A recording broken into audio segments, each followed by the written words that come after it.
छत्रपती शिवाजी महाराजांना प्रथमतः वंदन करतो. आपले सर्वांचे नेते आदरणीय अजितदादा पवार, आदरणीय वल्लभशेठ बेनके साहेब, आदरणीय निवृत्ती शेठ शेरकर, आदरणीय शिवाजीदादा काळे यांच्या प्रती नतमस्तक होतो. व्यासपीठावरचे सर्वच मान्यवर बंधू व भगिनी, उशीर खूप झालाय. उद्या महाशिवरात्र आहे. सिद्धेश्वरांचं आज शेवटचं कीर्तन पण संपन्न झालं असेल. आता उद्या काल्याचं कीर्तन आहे. जरा गारवा सुटलाय, जेवायचंय, घरी जायचंय, म्हणून मी अधिकचा वेळ काय आपला घेणार नाही. पण आजच्या आभार सभेला इथं आल्यानंतर मला प्रकाशाने पांडुरंग काळे आणि वल्लभशेठ बेनकेंची आठवण आल्याशिवाय राहत. तर आज ज्या जिल्हा परिषद सदस्य झालेत कल्पनाताई काळे, हे पांडुरंग काळेंचा वारसा पुढे चालवण्याचं एक कसं व्यक्तिमत्व आहे त्याचा उल्लेख गणेशने इथं केला. आणि तेव्हापासून आतापर्यंत बेनके साहेब आणि पांडुरंग काळेंचे जे आठवणी होतात माझ्या जीवनामधल्या, त्यांच्या कुटुंबाचं आणि आमच्या कुटुंबाचं जे सलोखाचं आणि जिव्हाळ्याचं नातं होतं, हे सगळ्याच दृश्य माझ्या डोळ्यासमोर आल्याशिवाय राहत. कायम बेनके परिवार म्हटलं का त्याच्या पुढे काहीच नाही. ज्या काही गोष्टी वल्लभशेठच्या पाठीशी उभा करायच्या असतात त्यासाठी काहीतरी करायला लागलं.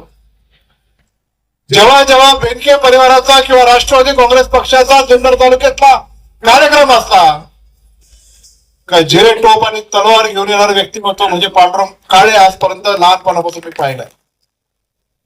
पवार साहेब आले, अजित दादा आले, वळसे पाटील आले, बेनके साहेबांच्या प्रत्येक वाढदिवसाला पांडुरंग काळे आल्याशिवाय तो कार्यक्रम होतच नाही असं आम्ही तेव्हा पाहिलं होतं. ते आपल्यात राहिले नाही. पण कुटुंबाची दुसरी पिढी वैभव आणि विपुलच्या माध्यमातून ही नाळ कधी आमची तुटली नाही. या लोकसभेचा राष्ट्रवादी युवक संघटनेचा उपाध्यक्ष म्हणून वैभवने काम हाती घेतलं. या गावची दुरादशी पांडुरंग काळेंनी सांभाळली. त्याच्यापेक्षा कितीतरी पटीने चांगल्या पद्धतीने कल्पना काळेंनी ती सांभाळली. आणि त्यांच्यामध्ये नेतृत्व क्षमता इतक्या मोठ्या प्रमाणात होती की फक्त गावापुरतं सीमित नाही तर परिसराचं नेतृत्व करू शकते अशी सक्षम महिला राष्ट्रवादी काँग्रेस पक्षाला लाभली. ते असे अनेकांनी माझ्या निदर्शनास आणून दिले. या निवडणुकीला सामोरे जात असताना अनेक आव्हानांना आमच्या पक्षांतर्गतच आघाडीमध्ये आणि निर्णय घेताना आम्हाला ते जावं लागलं.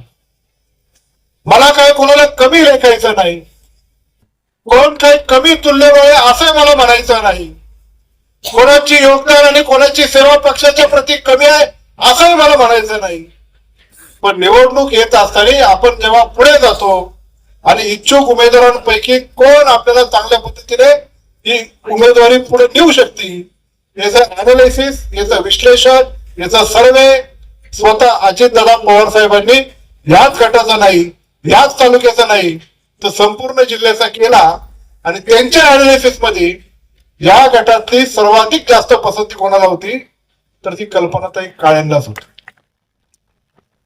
पण पक्षाने जेव्हा निर्णय घेतला तेव्हा पक्षाचं शिस्त पाळण्याची प्रमुख जबाबदारी ज्यांनी आजपर्यंत पक्षाला भरभरून दिलंय, पक्षानेही त्यांना भरभरून दिलंय आणि तालुक्याच्या प्रमुख पदावर गेले अनेक वर्ष ते असताना अशा पद्धतीचं पक्ष शिस्त मोडली जाईल असं आम्हाला कधीही वाटलं नव्हतं.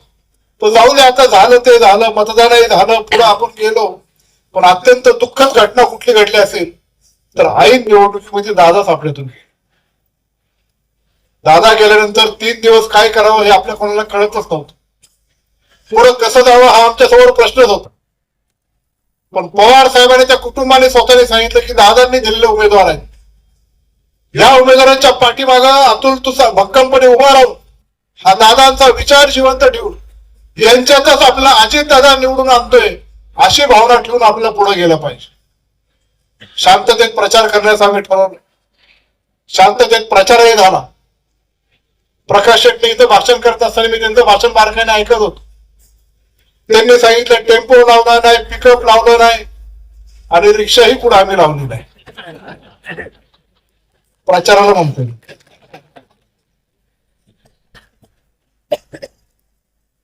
पण शांततेत आवाहन करून तरुणांचं संघटन करून सर्वसामान्य राष्ट्रवादी काँग्रेस पक्षाच्या संघटनेवर बळ देऊन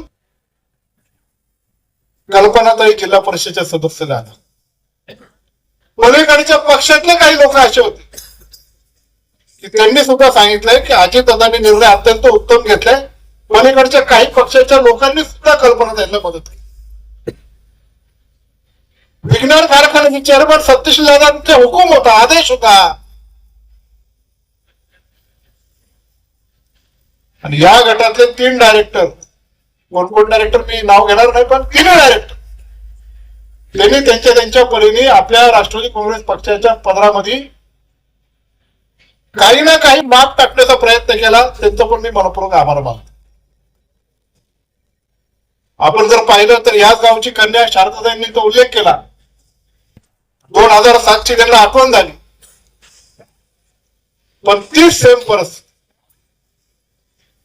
तेव्हा बोरीतून जिल्हा परिषद सदस्य, आता पण बोरीतून जिल्हा परिषद सदस्य, तेव्हा पारगाव मधून पंचायत समिती सदस्य, आता पण पंचायत समिती सदस्य. हे पलीकडच्या घरात आपण कमी पडलो असतो. पण लढाई लढत असताना जी आव्हानं आपल्यासमोर आली ते अत्यंत चांगल्या पद्धतीने आपण पुढे पार पडले. मला आभार मानायचं बोरी गावचं आणि बोरी खुर्द गावचं की त्यांनी गावचा उमेदवार म्हणून अत्यंत चांगल्या प्रकारचं मतदान प्रत्येक बूथला भरभरून केलं. की बोरीकरांचं हे योगदान जे कल्पनाताई असतील, संभाजी शेठ असतील, त्यांच्या प्रती जे तुम्ही केलेले आहेत ते आम्ही विसरणार नाही. विशेषतः हे गाव कायम राष्ट्रवादी काँग्रेस पक्ष, शरदचंद्रजी पवार साहेब, अजितदादा आणि वल्लभ शेठच्या मागे राहिलेलं गाव आहे. हा जो गट आहे हा कुकडी नदी आणि मीना नदीच्या किनारी असलेले गाव असणं गट आहे. हा जो गट आहे त्याच्यामधून कुकडी कालवा आणि मीना शाखा कालवा गेलेला आहे. सगळी कामं पवार साहेबांच्या दूरदृष्टीने झाली. अचूक नियोजन वल्लभ शेठ बेनके साहेबांनी पाण्याचं तेव्हापासून केलं आणि बोरीगाव हे जुन्नर तालुक्यातलं आदर्श शेतकऱ्यांचं गाव निर्माण झालं. आणि इथले शेतकरी आदर्श आणि त्यांच्या पाठीमागे उभं राहून त्यांचा आदर्श घेऊन इतर तालुक्यातल्या लोकांनी मार्गक्रमण करणारे हे गाव आहे. या गावाला सिद्धेश्वर भगवानचा अत्यंत आशीर्वाद आहे. मला माझ्या दृष्टिकोनातून अत्यंत भाग्य असं वाटतं की सिद्धेश्वर देवस्थानला क वर्गाचा तीर्थक्षेत्राचा दर्जा आम्ही प्राप्त करून दिला अजितदादांच्या मदतीने. मी माझं भूषण सांगत नाही, माझं गर्व सांगत नाही, विलय मोठे केला सांगत नाही, पण देवाच्या चरणी मला सेवा करण्याचा मान मिळाला हे ते सिद्धेश्वराच्या चरणी माझा निश्चित प्रकारे एक भाग्याची गोष्ट आहे असं मला वाटतं. या गावात आपण भरपूर कामं केली. या गावामध्ये पुढे जात असताना पुष्पताई कोरडे असतील, आमचा युवराज असतील, टेपे वकील असतील, आमची सगळी इथली भावंड असतील. जीवाचं रान केलं. या गावाचं नाव महाराष्ट्रात 1 नंबर केलं की संपूर्ण गावाची मोजणी करून कळपर्यंत काढून अजितदादा शेवटचा दौरा जेव्हा या तालुक्यात होता तेव्हा या सभागृहामध्ये त्यांचा कार्यक्रम झाला. आणि आपल्या बोरी गावाने जुन्नर तालुक्याने पुणे जिल्ह्याने काम केलं. त्याचा गौरवकार आणि अभिमान स्वतः दादाला होता. या सगळ्या मंडळींनी ते केलं. या बोरी गावाला जिल्हा परिषद असेल, महाराष्ट्र शासन असेल, जिल्हा नियोजन असेल, आतापर्यंत मी काही कमी केलं नाही. पण जे हे गाव विकासाच्या माध्यमातून ज्या गोष्टी मागणी करेल त्याच्यासाठी अतुल बेनके जसा मागे तुमच्या पाठीमागे खंबीर उभा होता तीच विकासाची गती या गावाच्या प्रती आणि इतर गावांच्या प्रती पण आम्ही उभी केल्याशिवाय राहणार नाही. मला आभार मानायचे जाधववाडीकरांचे, संदीप साहेब, तुमच्यावर जरा रागावलो की या गावामध्ये जाधववाडी चारी बाजूने जे रस्ते असतात ते काँक्रिटीकरण करण्याचं काम अजितदादांनी केलं. पण विधानसभेला जे मतदान झालं त्याच्यामधून जरा मला माझी खंत होती. पण ती खंत तुम्ही अजितदादांच्या पश्चात दूर केली. निश्चित प्रकारे त्या कुटुंबाचा घटक करून संदीप साहेब तुमचं आणि तुमच्या गावकऱ्यांचा मनपूर्वक आभार मानतो. मला निमगाव सावाकरांचा आभार मानायचा. ठीक आहे, मतदान कमी असेल, पण आमची जी भावंड असेल, किरण आणि त्यांच्या सर्व सहकारी रवी असेल, चंद्रदाय असतील, तुम्ही धाडसाने तिथं उभं राहिलात आणि पक्षाच्या प्रती प्रेम दाखवलं. मला निमगावच्या जे आमचे भावंड असतील ज्यांनी आजपर्यंत राष्ट्रवादी काँग्रेस पक्षाला साथ दिली होती, ते माझे तरुण वयातले माझे सर्व साथीदार आहेत, मला त्यांनाही सांगणं, ठीक आहे तुमची भावना म्हणून तुम्ही एखादा निर्णय घेतला असेल, पण जे अजितदादा पवारांनी जे निमगावकरांना आणि सगळ्याला वैभव प्राप्त करून दिले, ते वैभव आता इथून पुढे कुठल्याच बाबतीत कमी करता कामा नाही. आपल्याला एक दिलाने एक विचाराने पुढे जायचं आहे. त्याच्याकरता निश्चित प्रकारे निमगाव सावा असेल, तिथलं पंचक्रोश असेल, आजपर्यंत कोट्यावधीचे कामं दादांच्या माध्यमातून, वल्लभ शेठच्या माध्यमातून मी असेल आम्ही केली, ती पुढे आपल्याला तीच परंपरा आपल्याला पुढे घेऊन जायची आहे. त्या गावामध्ये क्रीडा संकुल असेल, त्या गावामधलं आरोग्याचं दवाखान्याचं काम करायचं असेल, ते आपल्याला पुढे घेऊन जायचं आणि ते सुनेत्रा वहिनीशिवाय कोणीच घेऊन जाऊ शकत नाही. त्याच्यासाठी आम्ही इथं कटिबद्ध आहे. मला आभार मानायचे शिरोली आणि सुलतानपूरकरांचे. शिरोली मधली परिस्थिती अशी निर्माण झाली होती की जणू काय आपल्याला मतदान होतं का नाही. काही मंडळी इकडे यायची, परत 2 दिवसांनी पलीकडे जायची. कधी आज हा स्टेटस तर उद्या पलीकडचा स्टेटस. पण गाड्यांना चांगली एकदम फकड्यागत तुम्ही बारी मारली आणि शिरोलीमध्ये चांगल्या प्रकारचं मतदान आम्हाला करून दिलं, त्याबद्दल तुमचा मनापूर्वक आभार. ठीक आहे, सगळा तरुण वर्ग एक म्हटला आणि तरुण वर्गांनी आमच्या शिरोलीतल्या आणि सर्व पट्ट्यातल्या, आता मला तरुणांना विशेषतः सांगायचं, पक्षाने काच टाकलेली आहे, तरुणांना संधी आहे, पक्ष संघटनेमध्ये प्रमुख भूमिकेमध्ये हा तुमचा भाऊ अतुल बेनके तुमच्या पाठीमागे भक्कमपणे उभा आहे. ते आपल्या बाप दादांनी कष्ट केले, कमवले, आपल्याला शिकवलं, मोठं केलं, शेतीवाडी केले, कवल्याचे घर बंगल्यामध्ये आणले, आपण मोठं झालोय. आपल्याला ते संस्कार विसरायचे नाही, चांगल्या पद्धतीने पुढे जायचंय, तरुणांची फौज घेऊन आपल्याला आता पुढे वाटचाल करायची, त्याच्याकरता आपल्याला सर्वांना एकत्रित पुढे जायचं. मला आभार मानायचे औरंगपूर करायचे. औरंगपूर मध्ये पण चांगल्या प्रकारचं मतदान, दोन्ही उमेदवारांना चांगल्या पद्धतीने द्या. मतदानाच्या आदल्या दिवशी मी आलो होतो, आपल्या बजरंगबली मारुती रायाच्या मंदिराचं तिथं नवीन काम आपण केलं, त्याला 10 लाख रुपये मी दिले. मी तिथं सांगितलं, अरे बाबा मी नाही दिले, दादाने दिले, तुम्हाला दादांच्या प्रति श्रद्धांजली वाहण्याची संधी आहे, ती तुम्ही उद्या व्हाल अशी माझी अपेक्षा आहे. आणि खरोखर तुम्ही दादांच्या प्रति योगदान दिले असे म्हणेल. ते पुण्य कल्पनाताईच्या पदरात आलंय, संभाषणच्या पदरात आलंय, पण औरंगपूर या तुम्ही गावावाल्यांनी चांगल्या प्रकारचं मतदान करून दाखवलं, त्याबद्दल आभार. मला तिथं आल्यानंतर आपले बबनराव डुकरे ना, त्यांची आठवण आल्याशिवाय राहिली नाही, बाबाजी कापटेची आठवण आल्याशिवाय राहिली नाही. मी तर असं म्हणेल, बबनराव डुकरे जर असते ना तर निवडणुकीचा हा प्रसंग सुद्धा उद्भवला नसता. म्हणून त्यांच्याशी प्राकत्याने मला आठवण आल्याशिवाय राहत नाही. मारगावचं तर गोष्ट निराळी. संभाषण तुमचे सौभाग्य होती तेव्हा गावचे सरपंच होते, मी त्यांच्या मागे लागलो होतो की लताताईला जिल्हा परिषदला उभं करा. आणि लताताई जर जिल्हा परिषदला उभे राहिले असते ना तर कोणीच हिंमत केली नसते परत विरोधात उभं राहिले. ठीक आहे, प्रत्येकाच्या मनात किंवा ध्यानात किंवा त्या कुटुंबामधून संभाष शेट्टी आणि त्यांच्या कुटुंबाने जे गावाचं नेतृत्व केलं, ग्रामपंचायतचा निधी तर योग्य वापरलाच, आम्ही जे कामं केली ते तर योग्य वापरलीच, पण वेळ प्रसंगी स्वतःच्या खिशातला पैसा वापरून लोकांच्या प्रती काम केलं.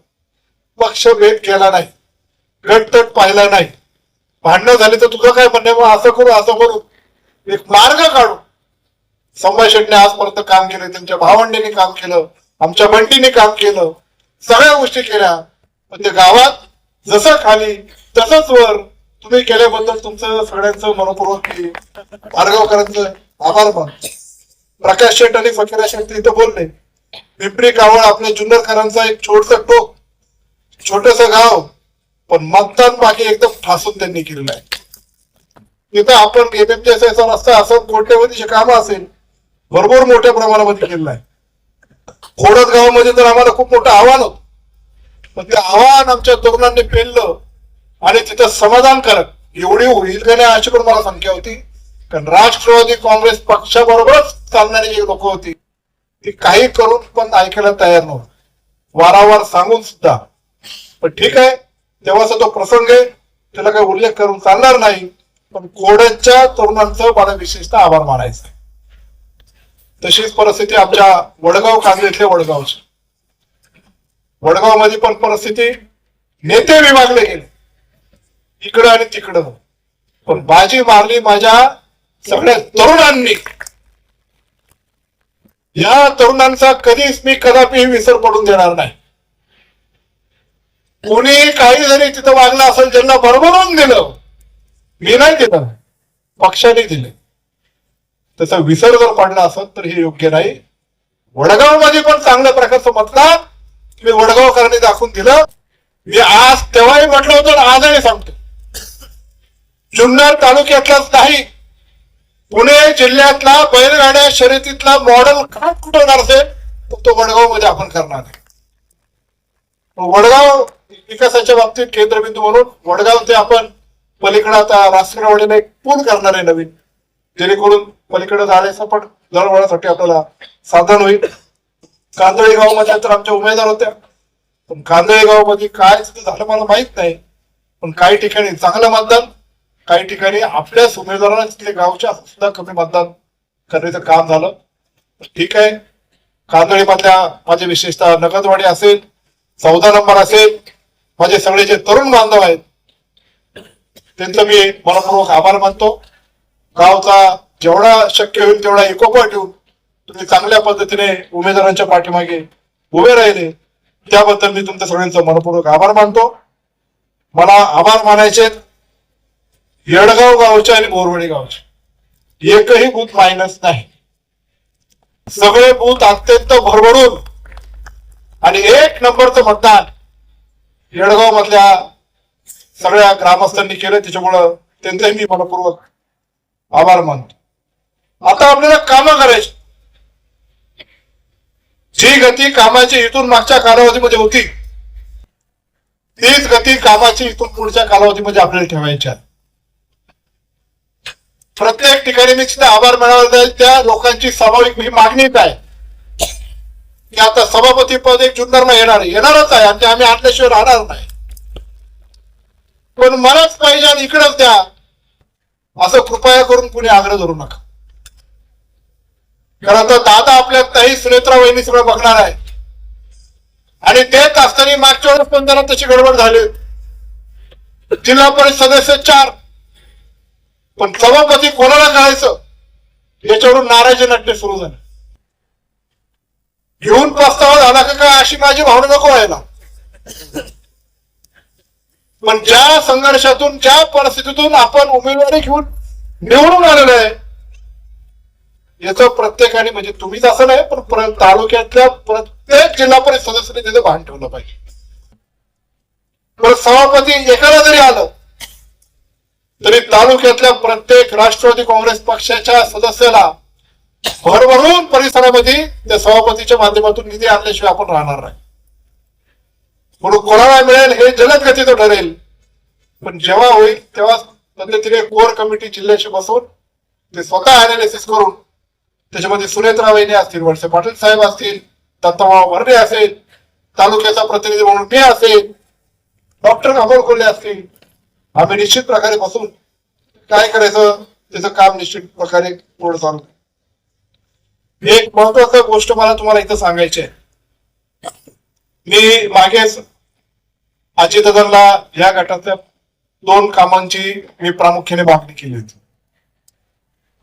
एक काम म्हणजे आपलं जाधववाडीचं नवीन पूल, जो आता नाबार्डच्या यादीमध्ये जवळपास त्याला किंमत 16 कोटी रुपये लागणार आहे ते. आणि दुसरं काम, जसं आता जुन्नर कारखाना, येडगाव 14 नंबर, बोरवाडी, शिरोली, सुलतानपूर, निमगाव, पारगाव पर्यंत मोठा 308 कोटीचा कॉन्क्रीटचा रस्ता आता होतोय, तसाच 16 मीटर रुंदीचा कॉन्क्रीटचा रस्ता हा आपला बोरवाडी ते बेल्ल्यापर्यंत हा नवीन रस्ता कॉन्क्रीटचा त्याच दर्जाचा जो बेल्ला बायपास आहे तिथे मिळेल अशा प्रकारचा रस्ता आपण इथे निर्माण करणार आहे. म्हणून एक गोष्ट आवर्जून मला तुम्हाला सांगायची, जिल्हा नियोजन, जिल्हा परिषद ही राष्ट्रवादी काँग्रेस पक्षाच्या ताब्यात आहे. जिल्ह्याचे उपमुख्यमंत्री सुनेत्राव वहिनी आहे. महायुतीचं सरकार जरी असलं तरी पवार फॅमिलीचं, पवार साहेब असतील, दादा असतील, त्या सुनेत्राव वहिनी असतील, तिन्ही पक्ष असले आणि तिन्ही नेते जरी असले तरी राष्ट्रवादी नेत्यांचं जास्तीचं अधिकचं प्रेम हे जुन्नर आणि पुणे जिल्ह्यावर आहे. अधिकचा निधी, अधिकचा फंड, अधिकची ताकद, अधिकच्या सगळ्या गोष्टी करण्यासाठी आपले नेते आपल्या पाठीमागे भक्कम आहे. आपल्याला फक्त आपली राष्ट्रवादी काँग्रेस पक्षाची तरुणांची आणि सर्व ज्येष्ठांचं मार्गदर्शन घेऊन चांगली संघटना बांधायची. गावागावापर्यंत, मळ्यामळ्यापर्यंत, तळातळ्यापर्यंत जसं आजपर्यंत काम केलंय ती घोडदौड पुन्हा एकदा चालू ठेवायची. मागील 5 वर्षामध्ये आमदार असताना जसं मी काम करत होतो तसं दादा गेल्यानंतर मी ठरवलंय की ती पूर्ण जबाबदारी आता माझ्या खांद्यावर घेऊन आमदार म्हणूनच या जुन्नर तालुक्यामध्ये इथून पुढे आपल्याला काम करायचं. जिथे जिथे आपल्या राष्ट्रवादी काँग्रेस पक्षाच्या कार्यकर्त्याला काही संघर्षाची भूमिका आली, कोणी जर काय आलेला कार्य करण्याचा प्रयत्न केला, कोणी बिनकामाचा त्रास देण्याचा प्रयत्न केला, माझा छोटा जरी कार्यकर्ता असला तरी तुम्ही अतुल बेनकेच्या नादी लागले एवढं लक्षात ठेवा. इथून पुढचं आपलं कार्य, आपल्या संघटना आणि चांगल्या पद्धतीने आपल्याला पुढे ठेवायला लागणार आहे. कल्पनाताईंना जबाबदारी खूप मोठी आहे. मोठ्या अपेक्षाने तुम्हाला आणि संभाजी शेठला या सगळ्या लोकांनी चांगलं मतदान केलं आहे. ती जबाबदारी पेलत असताना प्रत्येक घटकाशी चांगल्या पद्धतीने बोलून न्यायाच्या बाजूने पुढे जाऊन आपला का तुपला न करता आपल्याबरोबर आपली संघटना कशी वाढेल ते सर्वसामान्य जनतेपर्यंत ते कार्य पोहोचवण्याचं काम आपल्याला करायला लागणार आहे. सुनेत्राव वहिनी पवार असेल आणि अतुल बेनके असेल, एक भावासारखा आम्ही सगळेजण तुमच्या पाठीमागे भक्कमपणे उभा आहे. मागा म्हणून पाहिजे गरज नाही, पण जिल्हा परिषद सदस्य तालुक्यामध्ये कसा असावा तर तो कल्पनाताई सारखाच असावा अशा प्रकारचं काम या गटामध्ये कराल अशीच अपेक्षा व्यक्त करतो. आणि इथं जमलेल्या सर्व या गटातल्या माझ्या मतदारांत, इथं जमलेल्या सर्व माझ्या या गटातल्या नेते मंडळी आणि विशेषतः तेजेवाडीच्या पाहुण्यांचा आभार. तुमचं विशेष आभार काय हे मी काही जाहीर सांगत नाही, पण आभार आहे तुमचे डॉक्टर साहेब. सगळ्यांचे मनपूर्वक आभार मानतो.